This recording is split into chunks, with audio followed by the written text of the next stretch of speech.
Hello everyone, welcome back to my channel. Today we are going to be creating a scrapbook layout with the I Want Candy collection from Close to My Heart. This is their new special out for Halloween. And what's cool about this is it's double, it has two themes. You can make this a Halloween collection or a candy themed collection. So there are a couple stamp sets that come along with this kit. And when I first looked at it, I heard there was a Halloween collection coming out and I was so excited. And then I saw this, I'm like, oh man, I was hoping for orange and black, but then this kit really grew on me. I knew right away I wanted the stamp and thin cut set. I absolutely love this. The little thin cut spider web is awesome.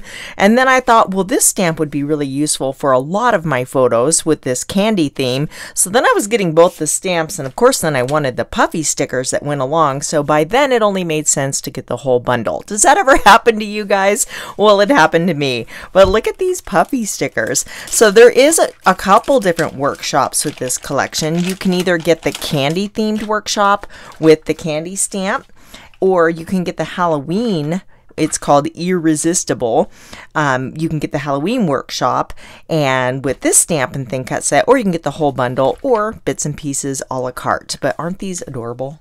Look at those, they're so cute. These would be great for birthday layouts, all sorts of fun occasions. Maybe just going to the candy store or an ice cream shop. So this is the coordinating sticker sheet. You can see you can kind of focus on the candy, or there's some Halloween stickers in here, but really a lot of these can go either way. So that's really handy. And I love these little sticker elements up here that you can make a banner with. Those are super fun. Tons of word stickers, titles, and then just fun different, either Halloween or candy images there. Very colorful and cute. The paper is all double-sided. I've already got them flipped over. So you can see where these right here would be fantastic for a birthday layout. I mean, really, it just kind of screams birthday cupcake sprinkles and whatnot. You pair it with these cute little puffy stickers and you have a perfect birthday themed collection. So this is the other side of this one here. So if you really didn't want to bring in the pinks, you could tone that down just by omitting that pink, that predominantly pink background if it didn't work for your photos. But these right here are going to work great for my boys. This little gingham is, or little checked pattern is perfect. And then this one has like the Halloween candy, and there are some pumpkins on there, so definitely works well for Halloween. There's bats on the little candy wrappers, and then this is like a starry night sky. Very, very usable. So let me grab my photos. I have two photos. I did turn these black and white because the focus was blurry. These were taken a very long time ago and they just weren't really great quality photos.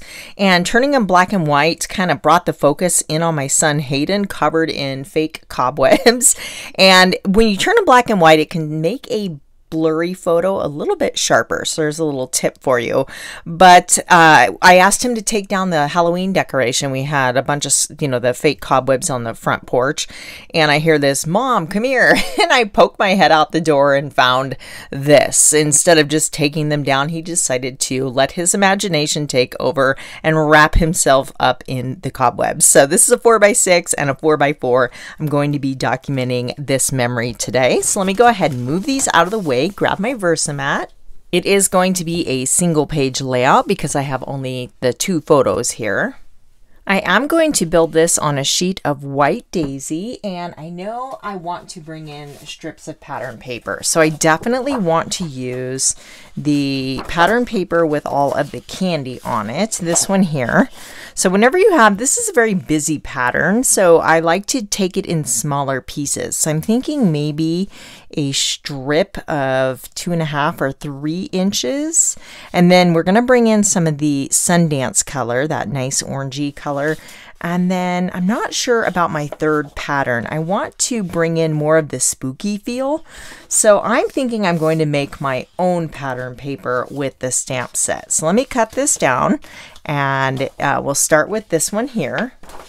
I decided to cut these to 2.5 inches wide by 11.5. That way we have a nice white border around the side. I cut a same size piece from the Sundance, and I love that they tell you all of the featured colors. That makes it quick and easy, and you know what colors to grab. So what I'm thinking is for my photo, something like this. So I want one more strip of pattern paper, and I didn't like my options for what I had envisioned.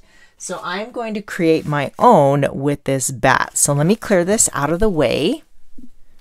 We are going to do some embossing. So whenever I am making a mess, I like to put out my all-purpose mat. This just cleans up really easily and protects my work surface here.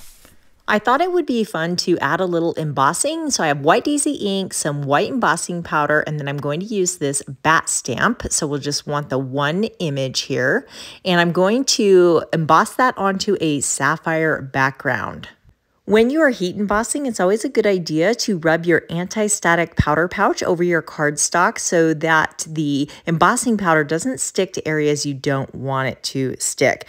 Now, since I'm going to be stamping this, I thought it'd be a good idea to slide my Versamat underneath here. So this is the Versamat you always see me working on. There's that foam backing that's great for stamping, so we'll put that right underneath. And the all-purpose mat will allow us to stamp off the edge, because whenever you're creating your own pattern paper, I highly recommend you random stamp these images, having some go off of the edge. Now, I don't want this to dry, so I'm going to stamp a few and then sprinkle it with embossing powder, and then continue on with my pattern, rotating the bats. They're all going to be flying upwards, but you can see how I'm altering them, staggering them. They're hanging off the edge, and I'm trying to create that random pattern paper look that's really not that random when you think about all the thought that goes into it. You can always use the regular Versamark embossing ink, but whenever I am using white embossing powder, I like to use the White Daisy pigment ink. I don't know, I think it gives you just a little bit brighter white of a finished result. Now, some of these bats are not coming out perfect, but I'm okay with that because I kind of like the distressed look. So we're just continuing on down, embossing, sprinkling, tapping off the excess, and then I'll finish the rest off camera there. Anywhere there's powder that you don't want it, you can always brush that away with a little paintbrush. And then this is ready to heat emboss. So I've got my heat gun here. No, a blow dryer will not work for this. You do need a hot heat gun, and it is very, very hot. You do want to let that warm up a bit, and then you'll get things melting along much quicker. And the magic of embossing never ceases to amaze me. Do you see that powder melting? And you get these bright white bats. I just love it. It looks so good. You can see that one up top is, you know, I missed a little section, but again, I'm okay with that. So here's our finished pattern paper. Let's add a little bit of that white daisy around the edge. So I've got my little sponge dauber head here for my white daisy ink pad. And then this creates just kind of this soft glow. You can do some cool looks with the white daisy pigment ink on darker colored cardstock. If you put it on black, it gives it that chalkboard look. But this is going to further give this a little distressing and a little character around the edge, creating that little kind of glow, that halo of color, if you will. Pigment inks have like a paint-like property, so they do take a little bit longer to dry, something you want to be mindful of. I'll get this cleaned up here. Okay, moment of truth. Let's see how this looks as our third pattern paper. Oh, that's cool. I love it. So fun. And it ties in because we have the sapphire background, and then the little bats are in this paper, and it gives me that more spooky feel I'm going for. You'll notice I put solid cardstock in between the two patterns, and I think that's a nice visual break rather than having the patterns right up next to each other. I'm probably going to add a little ink blending to this, maybe a little sanding to give it some texture. And then I do want to mat these on a paper also, rather than having all the stripes showing through the background here. Let's see how this one's going to look. This is the one with the stars on one side and the pink candy words all over on the other side, which is super cute. I've seen people use this for ice cream shops, some donut layouts, all sorts of fun different things that are sweet treat type of layouts. So I think that's going to look good. I'm going to cut this down. I ended up trimming this to 8 by 9.5. Yes, we're covering up all of that cool embossed paper. I'm going to actually remove this section, and that way I can use it for a different project. No sense in wasting all of that. We still have enough of the pattern to really appreciate the way that turned out. But again, I'll save that piece for maybe a different layout or even a fun card.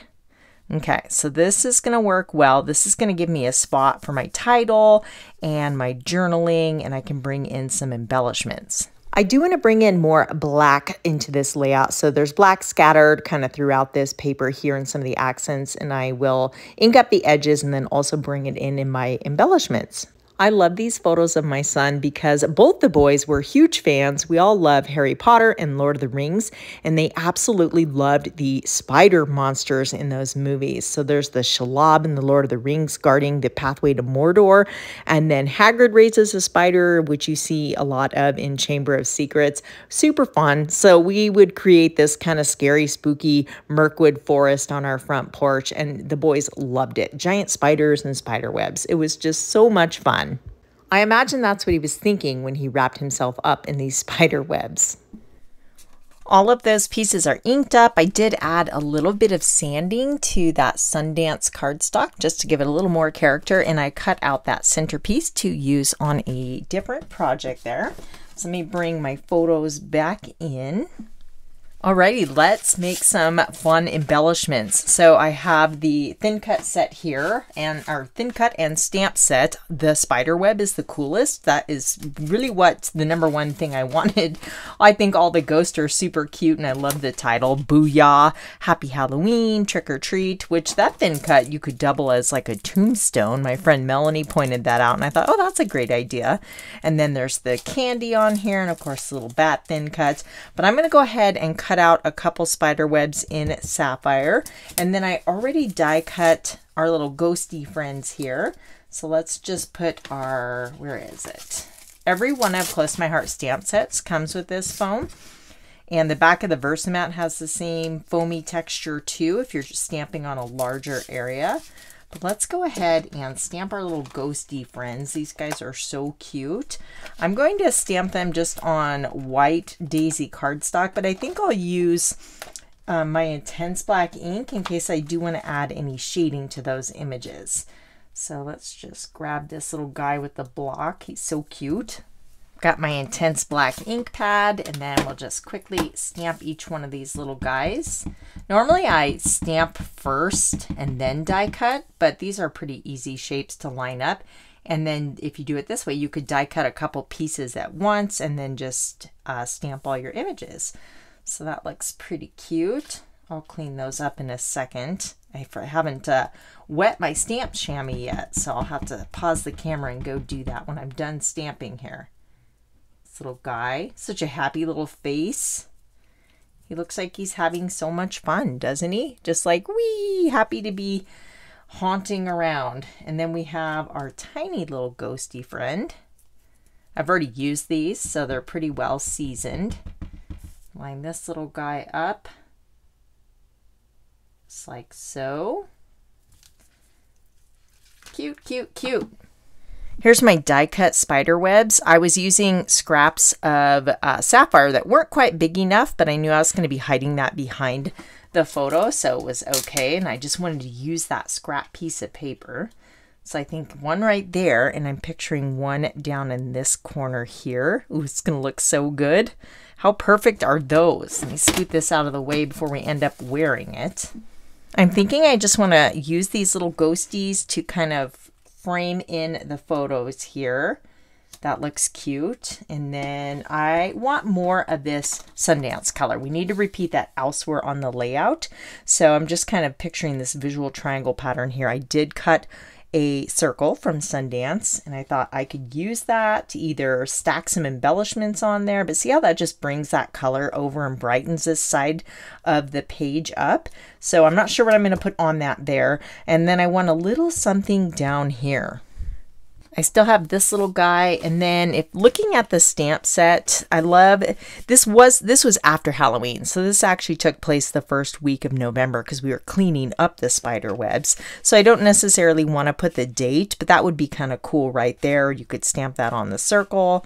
We've got pumpkins. I can bring in a little pumpkin, but I kind of like this Booyah title, so let's try to do something with that. I have that mounted to the door of my Misty, and then I have a piece, the scrap of the Sundance cardstock. We'll just tuck that into the corner, secure it into place, and I think I'm going to use black ink for this one. I chose to stamp this with my Misty so I can stamp it several times to make sure I get really good dark impression, especially against that colored cardstock. So just press this down. Actually, I always forget to use my little tool. This does make it so much easier. And yeah, that looks pretty good. Let's stamp it one more time to get it even richer and darker. The Archival black is the darkest black there is, so that's why I'm using this one. Press down and perfect. That looks great. So that does take a little bit to dry, but I'm going to fussy cut this out. If you have a good pair of scissors, this isn't so bad. And you don't need a coordinating die for all of your words. Just following along the nooks and crannies will make it look like you have a die for that word. Just hold your scissors kind of steady and then rotate the paper, and it will definitely make that process easier. If you don't like fussy cutting, you could always just cut it into a rectangle and use it on your layout that way, and it will be just as cute. Let's see how this looks down in the corner here. I know I want to bring in the other ghost, so I have one more of these little guys here, and this might look cute. Yeah, I'm going to cut that. Let's get rid of the hyphen. We'll just make them two separate words. You could use boo all by itself, but I think I do want this Booyah because it just kind of fits my kids. They say these type of words, so it's perfect. Let's add a little bit of sparkle to the cobwebs. This is my clear shimmer brush. It's my favorite, and it just adds a little sparkle and shine. And I thought with the cobweb, it kind of made it look sparkly, like maybe dew glistening on a cobweb in the morning, but I'll hold this up here in a minute. And as it dries, the liquid in the shimmer brush dries, it'll get even a little bit more sparkly. Doesn't that look cool? Can you see that? I love it. I'll go ahead and do the other one off camera and get those situated back onto the layout. We do need to stamp something on our circle here, so I'm thinking this one, You're a Treat. I thought that was cute. So we'll stamp this in black just to bring black over to that other side of the layout there. Give it a second to soak in, and that looks pretty darn cute. Tuck that back underneath there. I offset it because I knew I wanted to slide this behind the photo. And then we'll bring the ghost down, layer that on top. I always like to put things behind the photo and on top of the photo. We have another little bat. And then I have this stamp set. This is old from my stash, but I thought the word frightfully delightful would be cute. We have that open space up above the photo there. So let's just stamp that with black right onto the layout. You notice I put that foam behind my pad or my cardstock. That's going to help me get a better impression, which is critically important because I'm stamping right onto my layout. I'm thinking of maybe adding a spider, and I pulled this stamp. This is the Fabulous stamp. It was from last year, I believe, or maybe the year before, but it's still available as of filming this video, and it is the cutest. There's a little skeleton, the pumpkin. You could even put the kitty cat in the pumpkin, and what I love about this are all the different pumpkin faces. So where this one came with a pumpkin, you can stamp the little faces right on there. Well, they might be a little big, but anyway, they're super cute. There's another ghost and a bat on there that have a different look to them, but anyway, I think I'm going to use this spider here and possibly put him hanging from just above this web in this. We have this nice white space up here. I could cut him out too and put him on the web, but how cute would he look kind of hanging from the top of the page? Let's scoot this over so I can stamp right on the layout there. Maybe here. Sometimes you just put your stamp on the paper and you can kind of get an idea without committing. Total squirrel thought. There's this Cozy Up card making stamp set with 3 different pumpkins on it, and you could totally put these little faces on here and turn any pumpkin into a Halloween pumpkin. It'd be very cute. Anyway, like I said, squirrel thought. Let's go ahead and stamp our little spider here. So I'm just going to use black for this little guy also. I've inked him up and let's hope for the best. You can always touch him up with a black marker if he doesn't turn out, but that looks pretty good. There's a little string here too, so we'll have him hanging from the top. And then I went ahead and printed out my journaling and cut it into strips so that it would work with the design. I love doing strip journaling because you can kind of bend it around your photos and embellishments so it becomes kind of a design element itself. I documented all the details, including the date, and of course how my son Hayden turned this chore of cleaning up into something fun and wanted me to come and see it. It was so cute. I hope this gave you some good ideas for making your own pattern paper to work along with collections you already have. Everything I use can be found in the description box below the video.